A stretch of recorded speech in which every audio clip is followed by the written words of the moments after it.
Hora H do Agro, com Kellen Severo. Oferecimento Ihara. Agricultura é a nossa vida.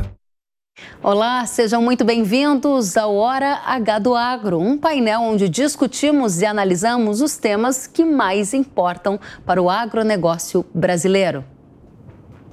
Preocupações com uma possível invasão da Rússia à Ucrânia voltaram ao radar do mercado de commodities agrícolas no encerramento desta semana. No caso do trigo, os dois países respondem por 1/4 do comércio mundial do cereal e são relevantes também em milho e fertilizantes, por exemplo. As tensões ou até o conflito entre as duas nações podem gerar implicações para a energia, mercado agrícola, financeiro, insumos e mais. Vamos detalhar e aprofundar o tema com os nossos convidados. Recebemos Roberto Dumas, professor de Economia Internacional do INSPER. Seja muito bem-vindo, professor. Obrigado, Kellen. É sempre um prazer estar com vocês aqui. Muito obrigada. Recebemos Felipe Serigati, professor do Centro de Agronegócio da Fundação Getúlio Vargas. Seja muito bem-vindo, Serigati. Puxa vida, Kellen, eu que agradeço o convite. Muito obrigado mesmo. Obrigada a vocês. Daqui a pouquinho vai se juntar a nós Guilherme Belotti, que é gerente de consultoria agro do Itaú BBA. A gente vai começar a nossa discussão. Eu volto com vocês já, porque vamos agora apresentar para a nossa audiência uma reportagem. O mundo ainda acompanha a escalada da tensão entre Rússia e Ucrânia. No início da semana, o governo de Vladimir Putin afirmou que estava retirando algumas tropas da fronteira ucraniana. Mas países do Ocidente dizem acreditar no contrário, que mais soldados estão chegando. Esse movimento todo tem refletido nos mercados globais. Quinta e sexta-feira, forças do governo ucraniano e rebeldes pró-Rússia relataram aumento de bombardeios no leste da Ucrânia. Segundo países da Organização do Tratado do Atlântico Norte, os disparos podem fazer parte de um pretexto russo para a invasão.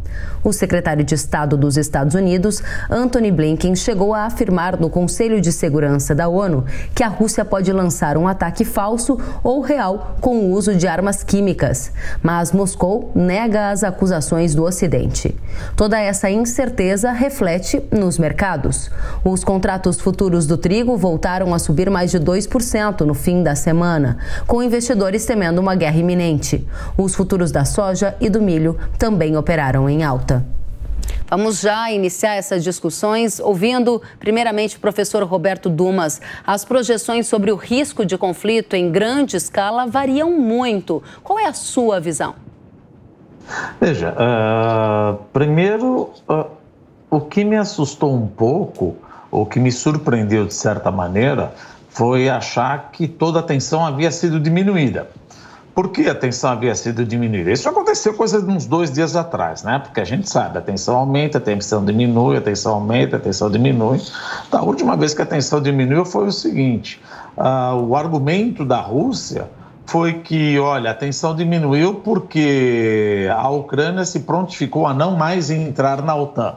Espera um pouquinho, não foi isso que Putin havia pedido apenas. Era óbvio que esse era um dos pleitos de Vladimir Putin, mas tinha outros pleitos que Biden praticamente falou, olha, isso é absolutamente inegociável. Quais eram desses pleitos? Primeiro, não estender a OTAN mais 1 milímetro dentro do espaço do leste europeu.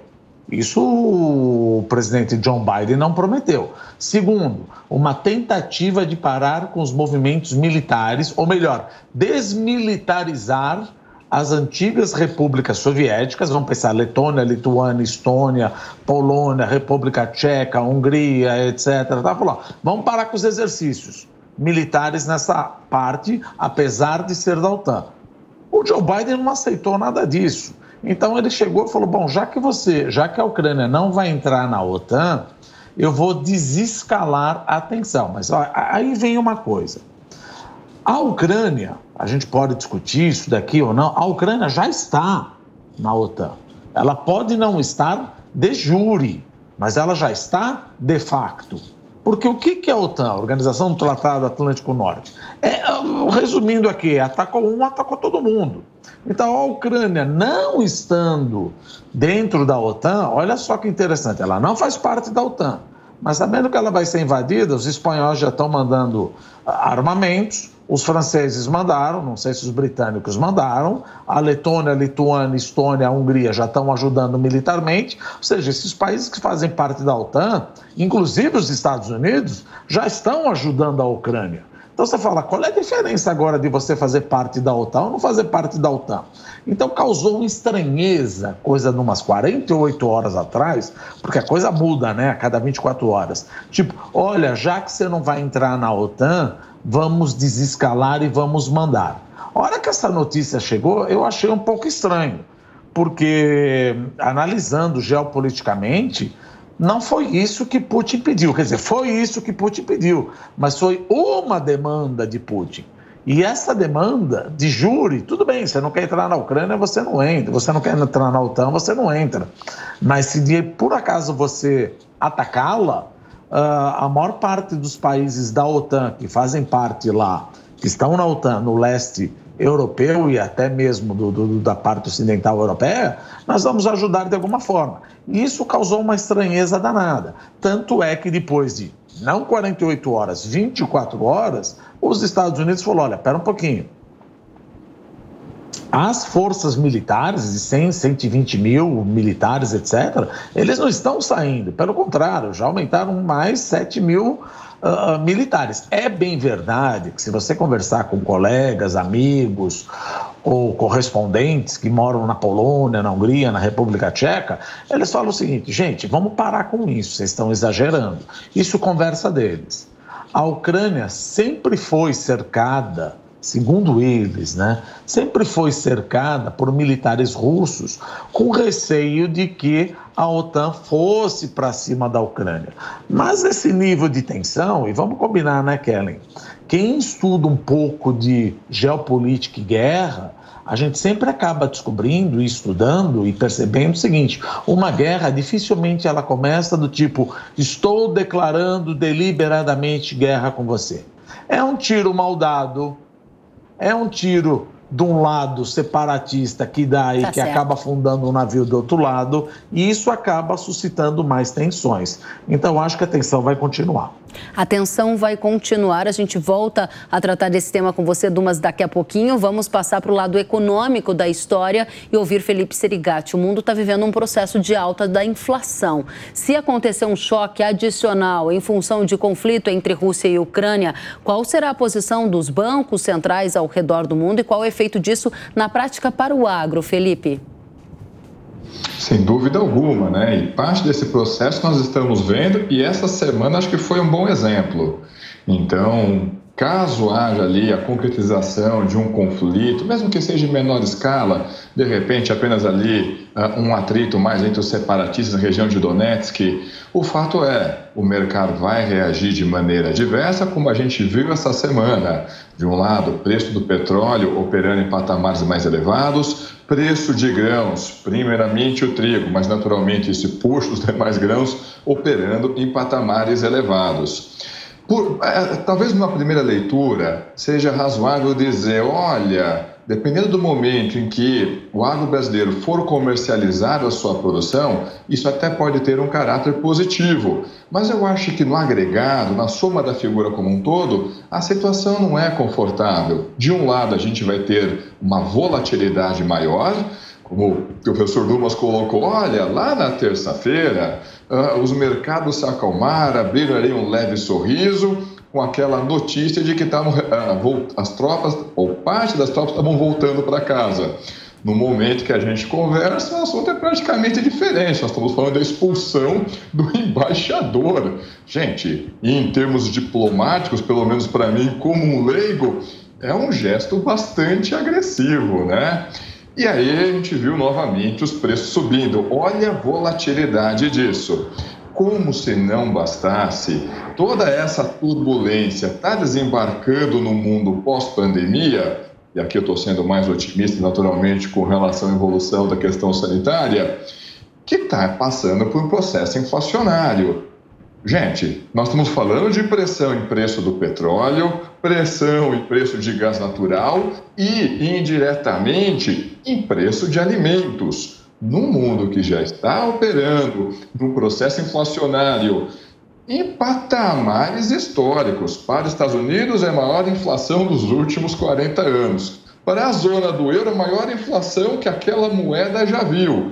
Um choque adicional como esse, naturalmente, não é uma situação confortável e vai demandar uma resposta dos bancos centrais que, vale a gente ressaltar, já estão pressionados. Afinal, inflação alta está corroendo o poder de compra de diversas economias. Muito bem, obrigada, Felipe, obrigada, professor Dumas. A gente vai em frente, eu volto com vocês já já. O agronegócio foi um dos principais temas da missão do Brasil que esteve na Rússia nesta semana. Fertilizantes e carnes estiveram em debate com empresários. Bolsonaro disse que a Rússia continuará a garantir o fornecimento de insumos para cá. O presidente Bolsonaro desembarcou em Moscou, capital da Rússia, na terça-feira. A comitiva foi recebida pelo vice-ministro das Relações Exteriores russo, Sergei Yabkov. No dia seguinte, Bolsonaro teve um encontro com Vladimir Putin. Entre os assuntos tratados na reunião estiveram o fornecimento de fertilizantes, que, de acordo com o presidente, será garantido pela indústria russa, e a ampliação do prazo para cumprimento da cota de exportação de carne suína brasileira aos russos. Representantes do setor agro que estiveram na comitiva avaliaram o encontro com otimismo. A visita do presidente Bolsonaro à Rússia teve efeitos muito positivos para ambos os lados, especialmente no fortalecimento da parceria e dos fluxos comerciais que foram estabelecidos em alto nível através de uma manifestação conjunta dos dois governos. Antes de voltar ao Brasil, o presidente Bolsonaro também visitou a Hungria, onde assinou memorandos nas áreas de defesa, cooperação humanitária e gestão de recursos hídricos e saneamento de águas, de acordo com informações do Palácio do Planalto. Vamos à avaliação dessa missão do Brasil na Rússia. Eu começo com você, professor Dumas. Qual o saldo, na sua opinião? Veja, não tem nada mais simpático agora, principalmente com esse nível de octanagem de corrida eleitoral, do que você querer falar mal do presidente. Eu acho que, de novo, é uma absoluta independência. Falar mal do presidente, por quê? É óbvio que você visitar um país que está na iminência de uma guerra não é salutar, veja. Porque de que lado você está? Mas a gente tem que botar na cabeça o seguinte. Primeiro, o Brasil é um país soberano. Eu não preciso ser subserviente nem para a Rússia e nem para os Estados Unidos. É óbvio que essa visita ela vai ser usada de forma leviana de ambos os lados, provavelmente. Provavelmente os Estados Unidos vão falar, tá vendo? No meio de uma guerra, no meio que eu estou completamente com nível de estresse com a Rússia, você vai lá e visita. A Rússia vai falar do outro lado, tá vendo? Um país ocidental, no meio de um estresse, acaba me visitando. Mas veja, isso, como a gente sempre fala, é briga de cachorro grande. Eu não tenho nada a ver com isso. Eu estou indo lá para negociar uma pauta agrícola, uma pauta de fertilizantes. Veja, é óbvio que no meio do calor, das emoções, você fala, olha, de certa maneira a gente está buscando um acordo diplomático, que é isso que o Bolsonaro fez.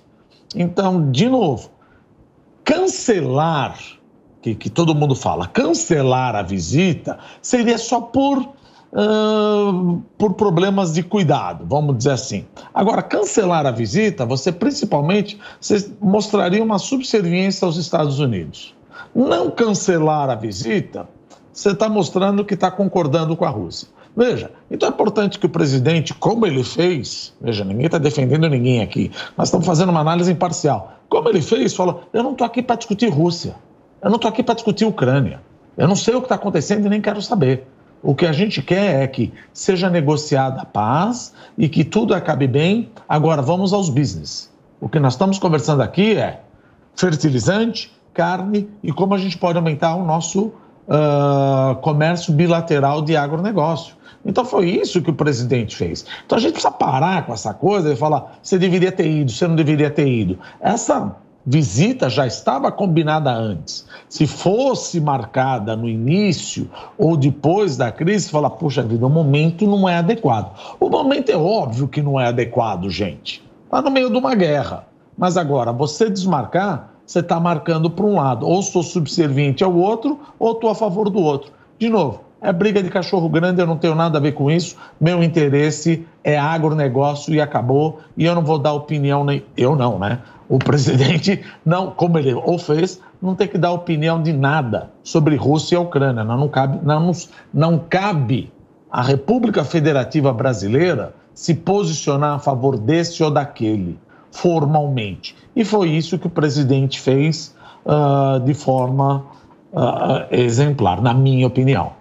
Muito obrigada, professor Dumas. Felipe, na economia, o Brasil terá algum bônus após a visita da comitiva do governo à Rússia? O estreitamento das relações comerciais é real, apesar de não ter nenhum acordo assinado durante essa viagem a Moscou?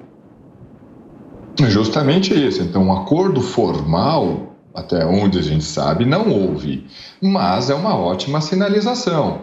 Gente, não é um atrito nosso que a gente esteja diretamente envolvido, indiretamente vai respingar em todo mundo isso. Caso haja o conflito, aumenta o preço de energia, aumenta o preço de alimento, vai respingar em todo mundo, mas diretamente esse atrito não está na nossa conta. A gente tem que ir lá para defender o que é interesse brasileiro. É fornecimento de fertilizantes, ou ao menos a garantia ali de algum suprimento adicional, maravilha. É comercialização de carne suína, de qualquer outra proteína, maravilha. Ou até mesmo em outras áreas ali, por exemplo, de energia nuclear, transferência de tecnologia, ok.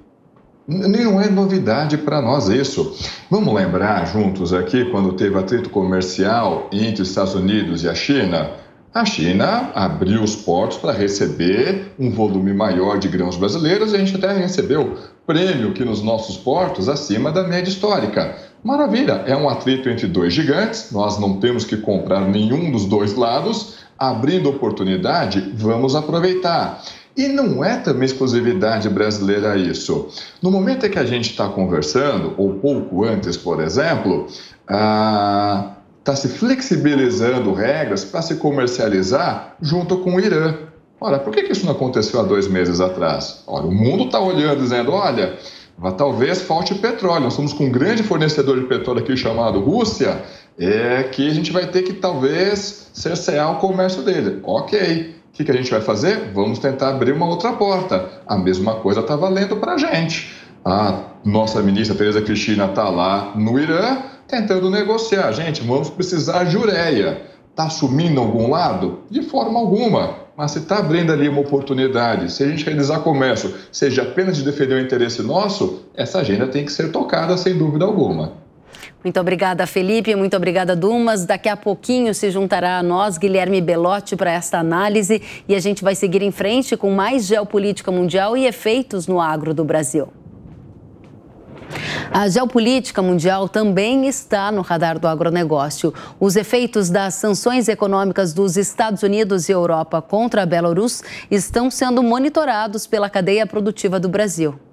A estatal BPC, maior exportadora de potássio de Belarus, reconheceu nesta semana a impossibilidade de escoar o produto e cumprir os contratos firmados com os importadores. Em comunicado, a empresa disse que a situação é resultado das sanções em andamento contra a Belarus, que geram incapacidade de acessar o seu principal porto de exportação na Lituânia. Isso acontece porque, desde dezembro, as estatais produtoras e comercializadoras de potássio bielorrusso estão na lista de sanções impostas por Estados Unidos e União Europeia. A medida proíbe empresas norte-americanas de estabelecer negócios com companhias bielorrussas. As sanções são retaliações dos governos norte-americano e europeu ao regime de governo, devido à política migratória. Atualmente, Belarus contribui com cerca de 20% do cloreto de potássio importado anualmente pelo Brasil. Muito bem, vamos analisar mais este tema e receber agora o Guilherme Belotti, que está aqui conosco. Guilherme, seja muito bem-vindo, um prazer recebê-lo. Olá, Kelly, um grande prazer estar aqui com você.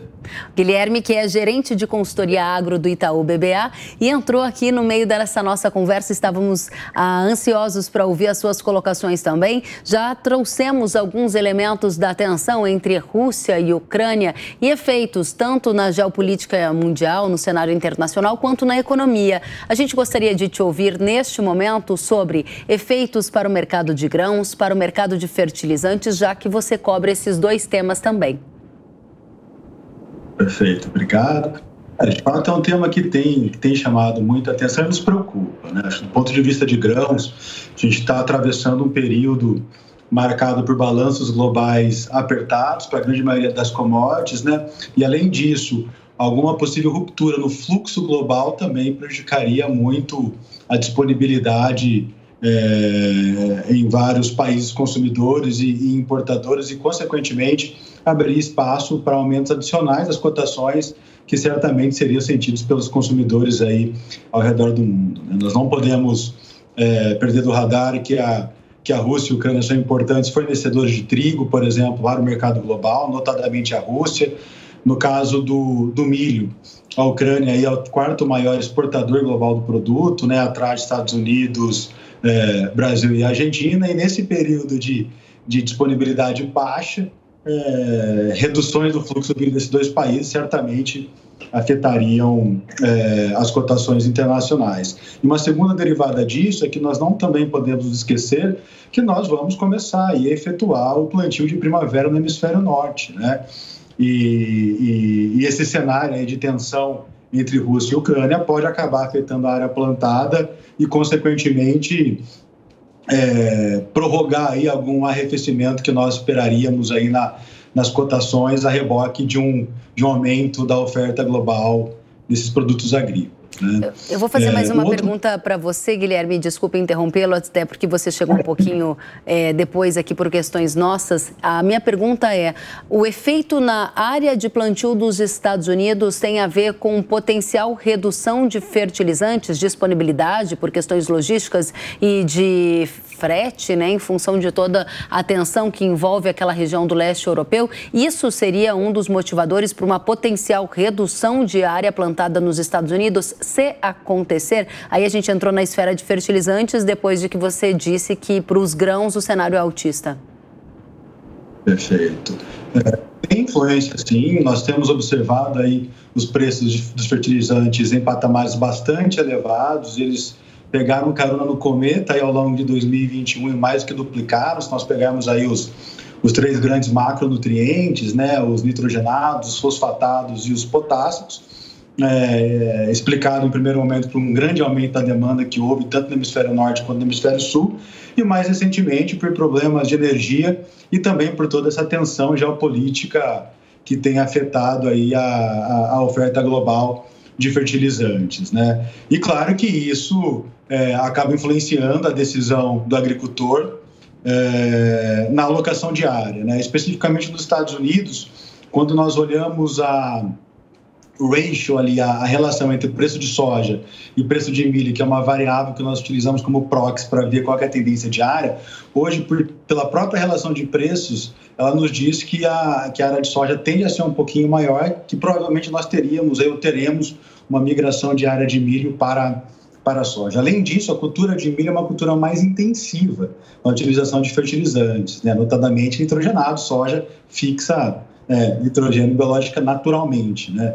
E isso também é uma força que acaba influenciando o produtor norte-americano na sua decisão de plantio e, consequentemente, numa provável migração de área aí para a cultura de soja. Muito obrigada, Guilherme. Volto a você, professor Dumas. A gente, nessa rodada, analisava a geopolítica mundial e um dos elementos que a gente trouxe como um factual foi a impossibilidade da estatal da Bielorrússia, né, exportar os insumos em função de todas as sanções que a região está sofrendo dos Estados Unidos e da Europa. A sua análise sobre este tema e se existe alguma questão na geopolítica mundial que a gente precise focar nossa atenção neste momento? Sim, veja, Kellen, essa sanção com os Estados Unidos foi já desde antes do problema da Ucrânia com a Rússia, que envolveu só a Bielorrússia. Agora, se a gente imaginar que, de fato, o que está acontecendo? O exército da Rússia, ele está indo diretamente pela Ucrânia, já fazendo a fronteira com a Ucrânia, e está entrando na Bielorrússia para tentar entrar já via onde teve o acidente lá de Chernobyl. Então, Bielorrússia, entenda-se Rússia. Então, se por acaso, Deus me livre, acontecer algum problema, algum miscalculation, um tiro errado e a guerra continuar, ou de fato ocorrer alguma guerra, o negócio tende a piorar. Aí você fala, como é que vai piorar se eu já coloquei sanção? Não, tem outras maneiras de eu colocar sanção. Por exemplo, não só na Bielorrússia, mas também na Rússia. Que tipo de sanção? Por exemplo, eu rompo os dois, ou seja, os Estados Unidos, eu tiro os dois do SWIFT.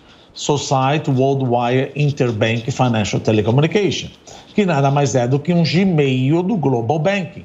Ou seja, então você vai querer comprar e não vai conseguir pagar isso daí. E da mesma maneira, eu vou querer vender alimentos e não vou conseguir receber. Então é importante que aí a gente fala, tá bom, mas nós estamos falando de geopolítica. Como é que eu vou tergiversar, eventualmente, uma sanção da SWIFT? Olha, uma maneira que a gente vê, até trabalhando na área financeira, é que vamos fazer todas essas exportações e importações, mas tudo tem que ser pago antecipadamente. Porque se por acaso essa guerra ocorrer, tanto a Rússia, e posso estar enganado, eu acho que a Bielorrússia, assim como já aconteceu no Irã, na negociação do acordo nuclear lá para trás, eles foram cortados do SWIFT. Então, você não recebe, não vai pagar mais em dólar. Então, vai ser difícil você receber. Recebo e pago antecipadamente a minha exportação e importação. 2, outra possibilidade. A gente faz, por exemplo, vamos supor que eu estou vendendo carne para a Rússia. É importante que o comprador dessa carne, aqui só pensando numa estratégia que seria, abra um certificado de depósito bancário num banco, por exemplo, de Cayman, completamente garantido ou em nome do exportador brasileiro. Só que ele só pode pegar esse dinheiro em caso de guerra. Então aí você fica dentro do SWIFT, esse CDB, vamos pensar, num banco de Cayman, não é da empresa russa, vamos supor, é da Kelly, mas você não tem direito de pegar esse dinheiro caso não ocorra uma guerra. Caso ocorra uma guerra, você tem direito de sacar o dinheiro da carne que eu te exportei. Gente, a gente precisa pensar nisso, porque quando a gente fala sanção, uma coisa, os Estados Unidos, tirando a parte militar, que aí eu não sou expert em militar, como é que vai acontecer, mas a gente está pensando economicamente. Eu te corto do dólar. Se eu te corto do dólar, te corto do SWIFT, não tem relação comercial entre esses países. Okay. Se eu não tenho relação comercial entre esses países, imagina o que vai acontecer com o preço do petróleo, imagina o que vai acontecer com o preço do gás natural, imagina o que vai acontecer com o preço do fertilizante, alimento e a taxa de juros. Ou seja, aquilo que o professor Felipe falou, se nós já estamos vivendo num mundo da política monetária está cada vez mais contracionista, a inflação vai ser maior, e o crescimento econômico que eu achava que ia ser em 2022 vai ser bem menor do que ocorreu em 2021. Voltamos à pandemia, que é o quê? Uma combinação de choque de oferta com choque de demanda. É uma coisa terrível, mas é o que a gente sempre fala. Qual é a solução? Nós, que trabalhamos nas empresas, etc., precisamos pensar de uma maneira de ter o fertilizante, de ter a carne, ou de comprar e vender, etc., como eu vou receber antes. É um desafio. Que é o mais importante.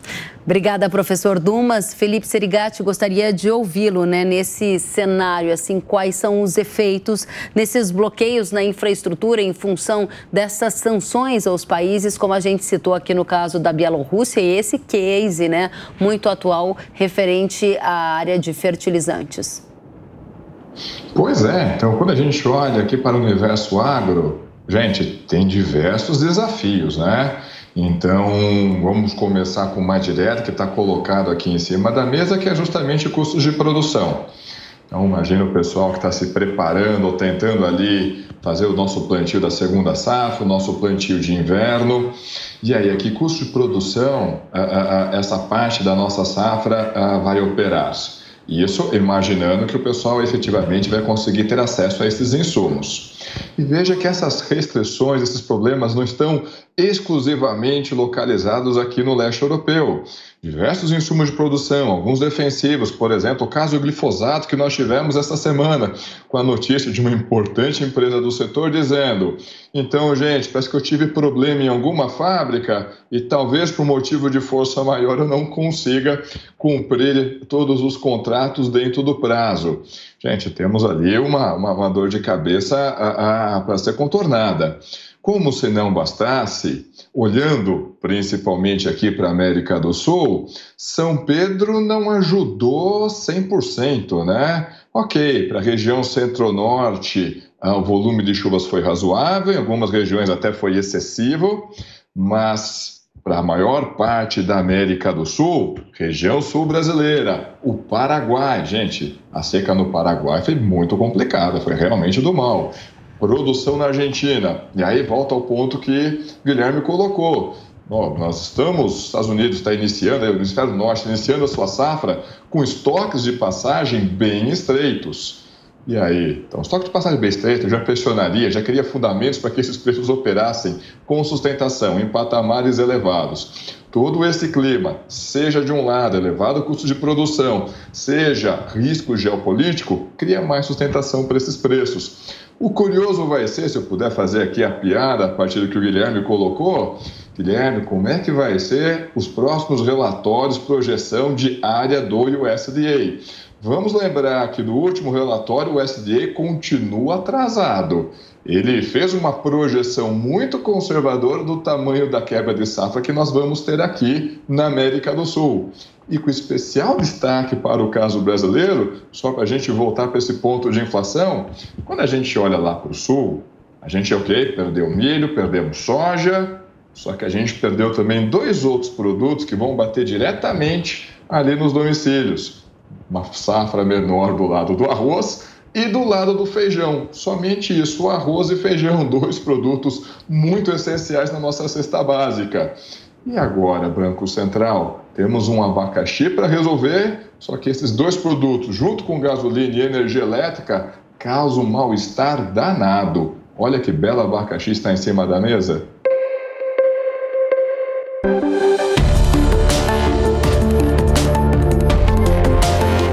Hora H do Agro, com Kellen Severo.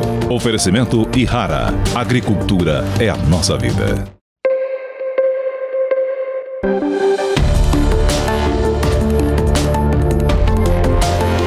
Hora H do Agro, com Kellen Severo. Oferecimento Ihara. Agricultura é a nossa vida.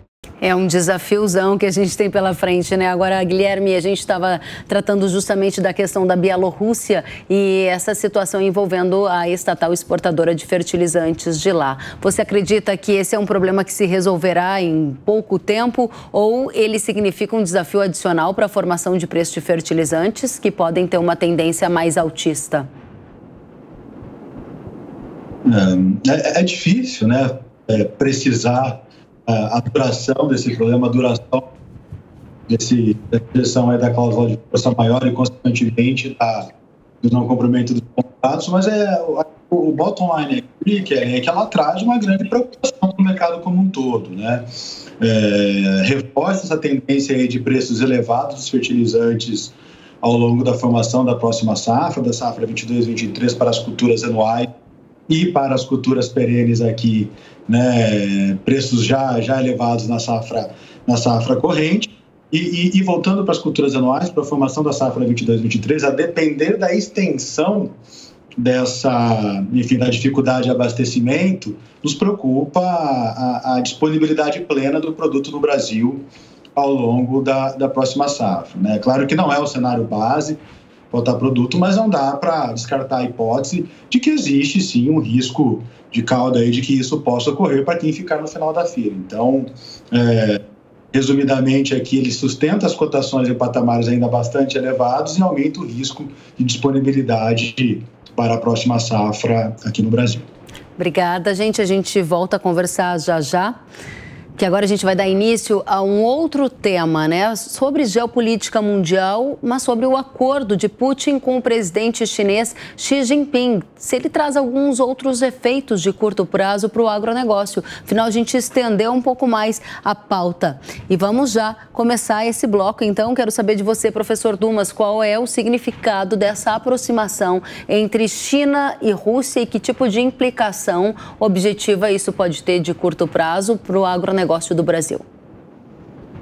Veja, se a gente falar pelo lado da geopolítica, que obviamente isso tem um impacto, mas como você abriu a nossa conversa, por exemplo, desde o ano 2000 a produção de trigo, milho e cevada subiu 5 a 15% na Rússia.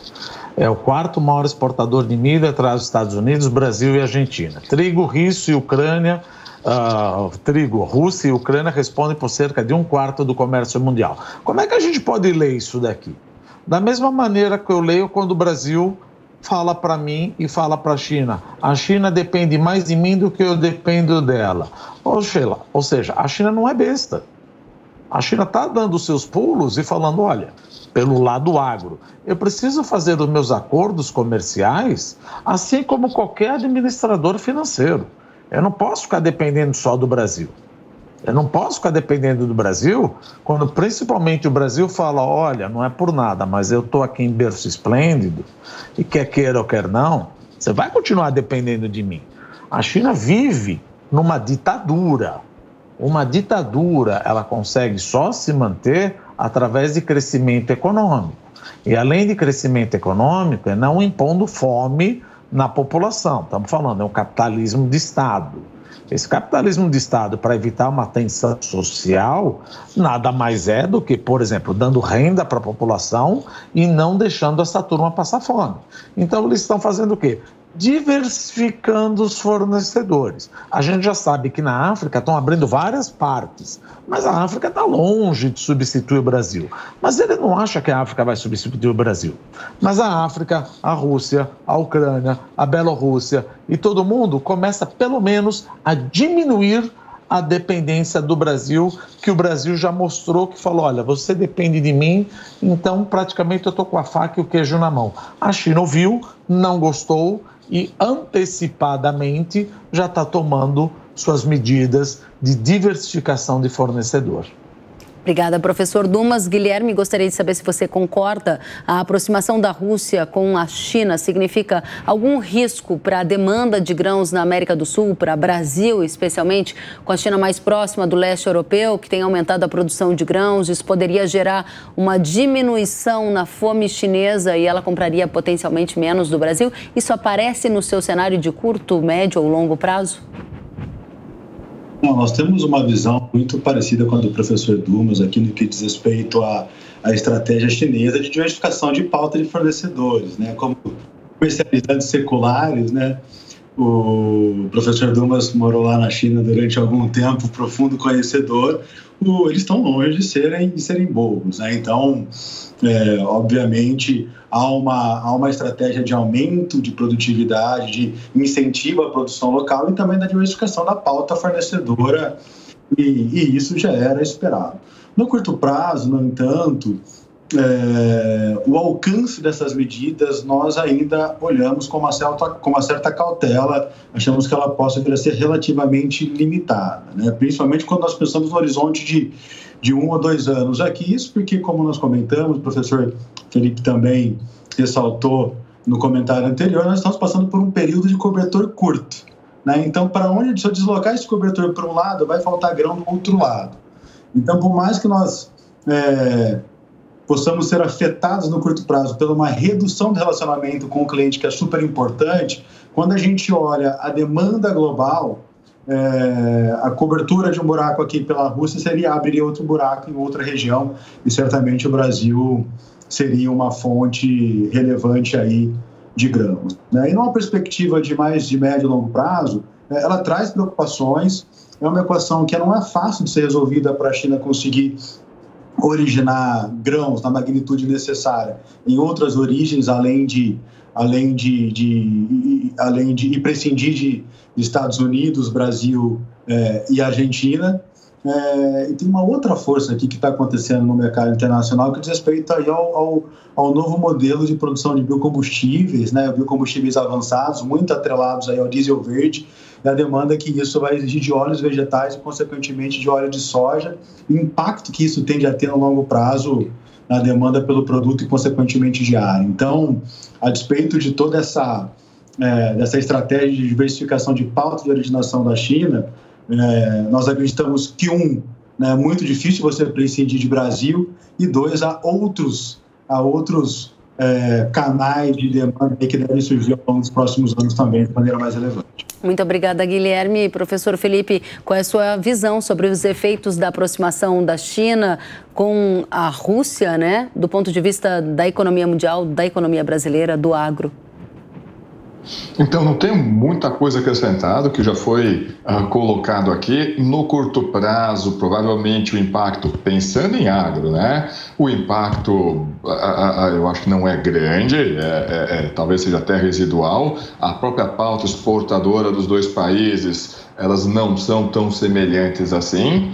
Agora, pensando em médio e longo prazo, sem dúvida alguma. Lembrando que, principalmente devido às mudanças climáticas, aumenta a janela de produção, notadamente no leste europeu, inclusive também em algumas áreas na Rússia. Impressionante como os chineses fazem isso com uma habilidade excepcional. Professor, eu acabei de receber a informação da produção que nós temos mais uns minutinhos, ganhamos aqui nesta edição, e eu gostaria de aproximar esse tema que o senhor acabou de mencionar da nossa audiência também da Jovem Pan sobre o preço do alimento. No final das contas, as tensões, mesmo que elas não culminem na ocorrência de uma guerra, o mercado ele reage antes, né? Ele mexe ali com o boato e às vezes até cai no fato, mas as commodities já têm relacionado essa tensão com um momento mais altista.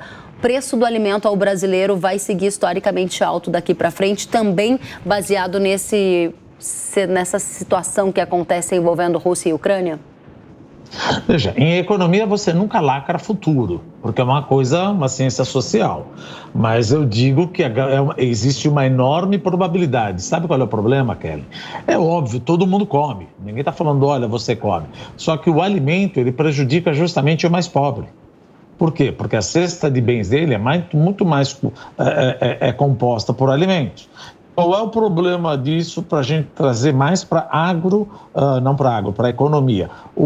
Aquele que não tem uma classe, vamos pensar, ele é o mais pobre, falando um economês chato aqui, ele tem uma propensão marginal a consumir maior.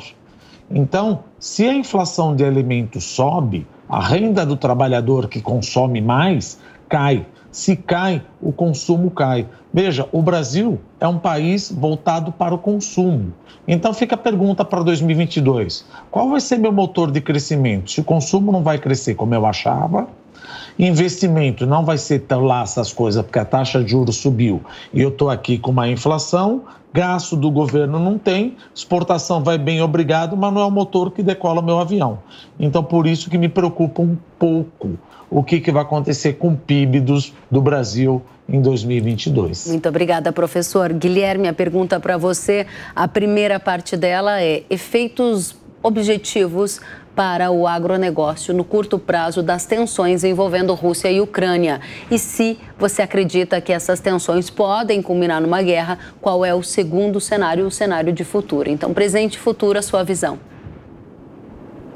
Acho que no presente aqui, só essas tensões elas já acabam culminando aqui contribuindo para a sustentação dos preços agrícolas, de maneira geral, em patamares elevados, mas, por outro lado, também acabam influenciando positivamente os preços de fertilizantes e, consequentemente, dado as últimas elevações que nós vimos nos preços desses insumos, acabam impactando a margem do produtor rural.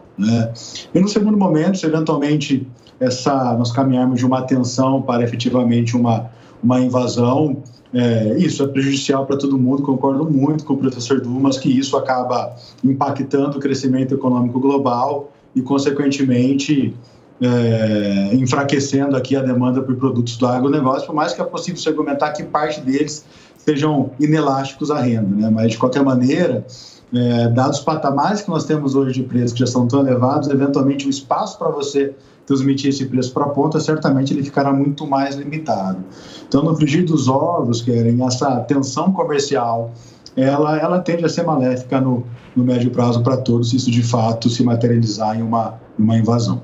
Muito bem. Para a gente fechar esse ponto, o dólar caiu bastante nesta semana. A gente viu a cotação até abaixo de R$ 5,10. O fator câmbio tem puxado para baixo o preço das commodities ou não? Afinal de contas, a gente tem um cenário de escassez tão grande que nem o câmbio baixista está contribuindo para uma commodity menos valorizada diante das tensões que a gente tem acompanhado no noticiário envolvendo o leste europeu? Exatamente, né? Teve uma valorização do real, tem um avanço da colheita de soja, por exemplo, e de milho também, e os preços têm permanecido em patamares bastante elevados, reflexo dessa disponibilidade bastante baixa, né?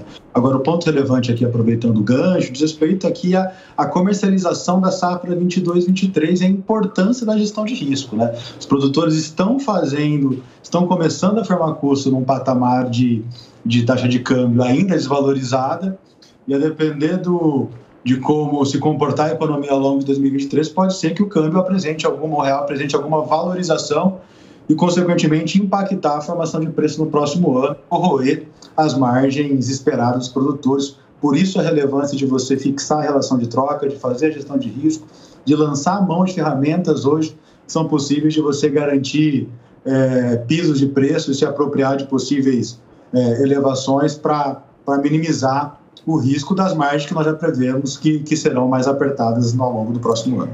Muito obrigada, Guilherme. Felipe Serigati, qual é a mensagem final para a nossa audiência que acompanha durante uma hora e com profundidade aqui a análise sobre efeitos da tensão envolvendo Rússia e Ucrânia no agro? Você acredita que temos uma guerra iminente e que efeitos são mais de curto prazo para o setor?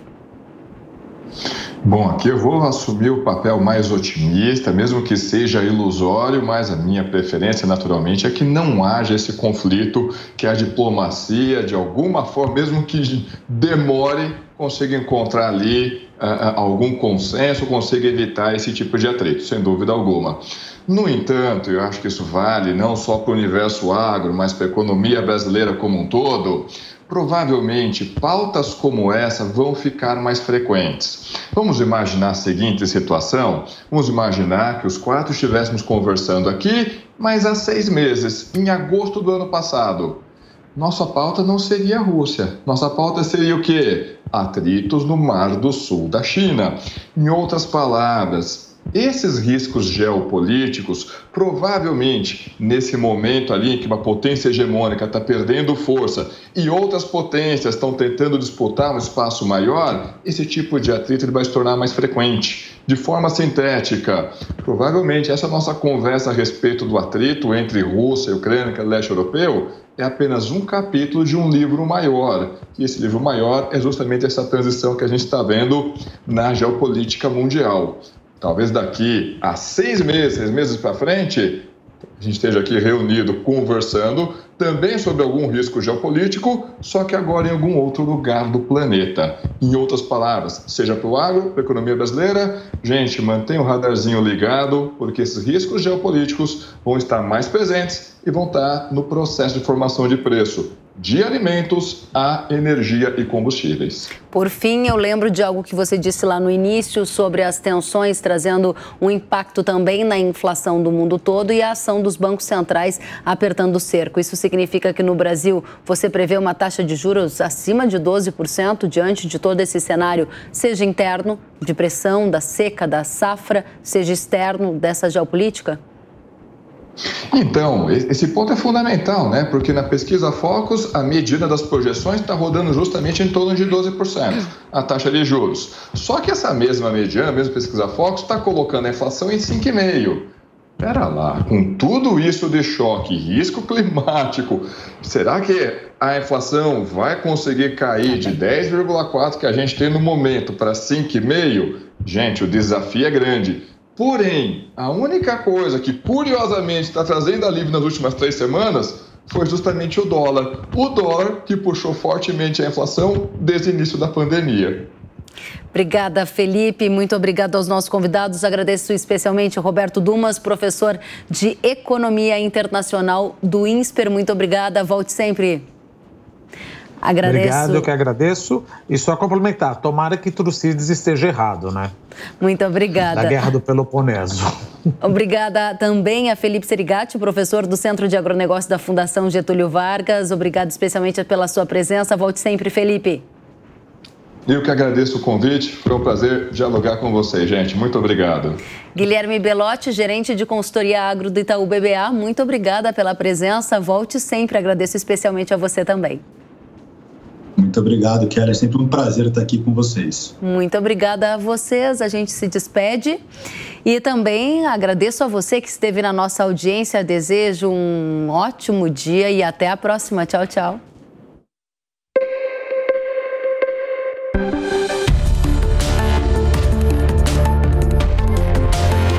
Hora H do Agro, com Kellen Severo. Oferecimento Ihara. Agricultura é a nossa vida. Vamos falar sobre soja, um grão que impulsiona mercados de alimentos a biocombustíveis e precisa de muito investimento em tecnologia para proteger a produtividade. Entre as soluções que trazem a mais alta tecnologia japonesa para o campo brasileiro está o Fusão, fungicida da Ihara, que é fera na absorção e na performance. Por isso não deixa a ferrugem e outras doenças prejudicarem as lavouras. Fica aqui o meu convite para você conhecer o Fusão e outras soluções para a soja. Aponte a câmera do seu celular para o QR Code que aparece na tela e acesse o site da Ihara. Na hora H da proteção do cultivo, é Ihara. Pode confiar.